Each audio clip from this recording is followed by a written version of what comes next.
साहब, आपका क्या टेक है इस पूरे मामले के ऊपर, keeping this thing in mind कि अमजद शुएब साहब ने अभी अभी ये बताया कि एजेंसीज या आर्मी एज एन इंस्टीट्यूशन ये भी पता कराएंगे कि वो किताब किस तनाजुर में लिखी गई, किस प्रेशर में लिखी गई। Sir, your take. मैं जनरल साहब की बातें सुनी है, याद साहब की भी, और एक शेर अर्ज करूँगा। तू इधर उधर की ना बात कर, ये बता के काफिला क्यों लुटा। तू इधर उधर की ना बात कर, ये बता के काफिला क्यों लुटा। मुझे राहजनों से गिला नहीं, तेरी राहबरी का सवाल है। तो मैं ये कहूँगा कि मुझे आसिफ जरदारी से गिला नहीं है, मुझे सवाल है जनरल कियानी की उस राहबरी का, जिस राहबरी का मुजाहरा उन्होंने कैरी लुगर बिल के ऊपर किया था और कहा था कि फ़ौज को ये मंजूर नहीं और ये मुल्की मुफाद में नहीं। मसला ये है कि क्या जनरल पाशा स्टैंड नहीं ले सकते थे?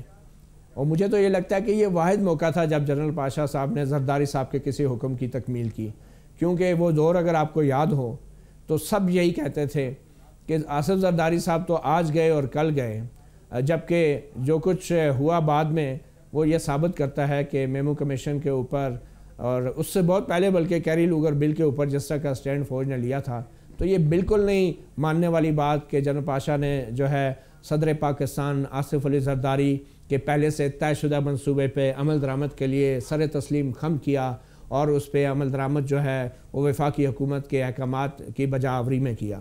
तो ये बात तो बिल्कुल तस्लीम करने के काबिल नहीं है।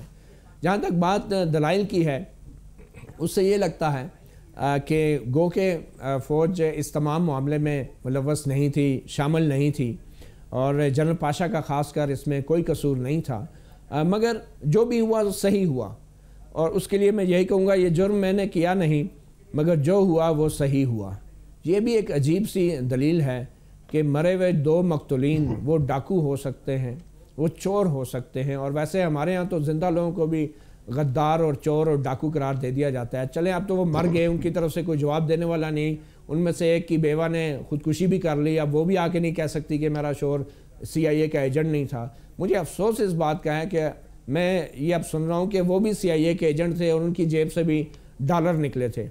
ये बात कोई किसी भाटी गेट के थाने का कोई SHO या मुहर्रर करता तो हम लोग शायद उसे दरगुजर कर देते, मगर मेरे ख्याल में इस लेवल पे इस किस्म की बातें नहीं होनी चाहिए, और अगर हुई हैं तो ये तमाम बातें किसी दस्तावेज़ की सूरत में, किसी तफ्तीश की सूरत में, किसी तहकीकाती रिपोर्ट की सूरत में, कमीशन की रिपोर्ट की सूरत में आवाम के सामने आनी चाहिए। इस तरह बैठ के मरे हुए को और मारना मेरे ख्याल में ये एक मुर्दा की भी तौहीन है, और इससे ज़्यादा जुल्म कोई नहीं हो सकता। फिर ये भी मैं कहूँगा कि ये कहना कि जनाब फांसी तो उनको वैसे नहीं हो सकती थी, तो इसलिए ये हमने किया कि चलें जी फांसी तो उनको वैसे नहीं हो सकती तो चलें उनको रिहाई कर दिया जाए।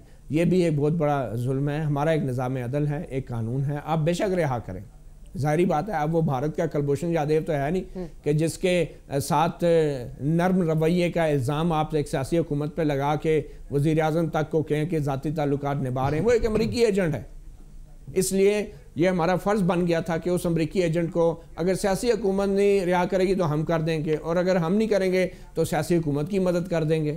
तो ये एक बहुत बड़े तज़ाद है हमारी पॉलिसियों में। हमारे मुल्क में आइन है, कानून है, अदालतें हैं।